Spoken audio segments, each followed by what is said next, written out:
আবাবিল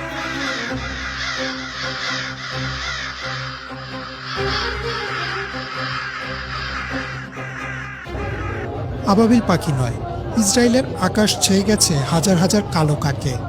ইরানের সাথে চলমান যুদ্ধের মাঝেই তেল আবিবের আকাশে এই রহস্যময় ও গা ছমছমে দৃশ্য দেখা গেছে। কালো কালো কাকের বিশাল ঝাঁক শহরের আকাশ ঢেকে ফেলেছে, যা স্থানীয় বাসিন্দা এবং নেট দুনিয়ায় ব্যাপক চাঞ্চল্যের সৃষ্টি করেছে।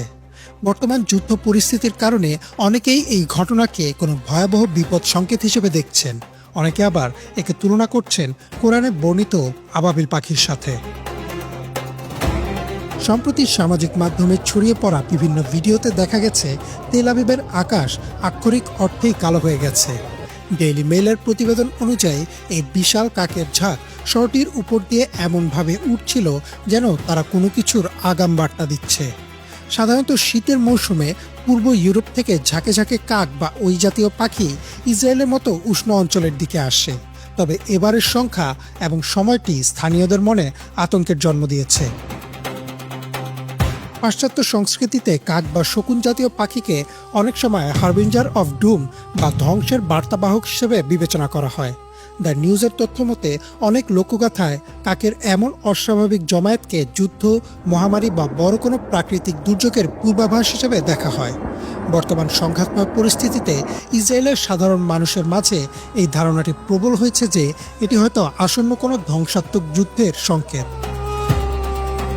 তেল আবিবের বাসিন্দাদের মধ্যে মিশ্র প্রতিক্রিয়া দেখা দিয়েছে।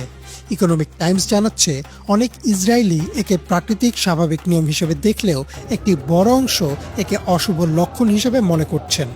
সামাজিক যোগাযোগ মাধ্যমে অনেকেই একে আধ্যাত্মিক বা ঐশ্বরিক সতর্কবাণী হিসেবেও ব্যাখ্যা করছেন।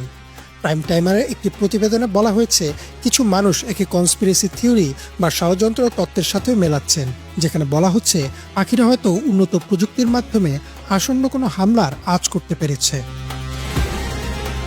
নেটিজেনদের অনেকেই একে তুলনা করছেন কোরআনে বর্ণিত আবাবিল পাখির সাথে। ইসলামী বর্ণনা অনুযায়ী মহানবী সাল্লাল্লাহু আলাইহি ওয়াসাল্লামের জন্মের কিছুদিন আগে বিশাল হাতির বাহিনী নিয়ে কাবা ধ্বংস করতে আসে ইয়েমেনের তৎকালীন গভর্নর আব্রাহা, কিন্তু তার বাহিনী মক্কায় প্রবেশ করলে অলৌকিকভাবে ঝাঁকে ঝাঁকে আবাবিল পাখি এসে তাদের উপর পাথর নিক্ষেপ করে আর কাবা রক্ষা করে। তাই সামাজিক মাধ্যমে অনেকেই এই ঘটনার সাথে জুড়ে দিচ্ছেন ইসরায়েলের কাকগুলো। বিশেষজ্ঞদের মতে এটি মূলত পাখিদের একটি স্বাভাবিক আচরণ, যাকে মারমারেশন বলা হয়। খাদ্য এবং নিরাপদ আশ্রয়ের সন্ধানে বা কোনো শিকারী প্রাণীর হাত থেকে বাঁচতে তারা এভাবে দলবদ্ধ হয়ে ওড়ে। এছাড়া শহরে কৃত্রিম আলো ও উত্তাপও অনেক সময় পাখিদের আকৃষ্ট করে। ইরানের চলমান ক্ষেপণাস্ত্র হামলার প্রভাবেও কাকেদের এমন অস্বাভাবিক আচরণ হতে পারে বলে ধারণা করা হচ্ছে। তবে বিজ্ঞান ও যুক্তি যাই বলুক না কেন, মধ্যপ্রাচ্যের এই অস্থির সময়ে হাজার হাজার কাকের এই দৃশ্য ইসরায়েলিদের মনে এক অজানা আশঙ্কার জন্ম দিয়েছে। প্রকৃতির এই আচরণ নিছকই কাকতালীয় নাকি সত্যিই কোনো দুর্যোগের আভাস, তা সময় বলে দেবে। তবে আপাতত এই দৃশ্য তেল আবিবের আকাশকে এক রহস্যময় অন্ধকারে ঢেকে রেখেছে। ইমরান মাহমুদ, বাংলা ভিশন।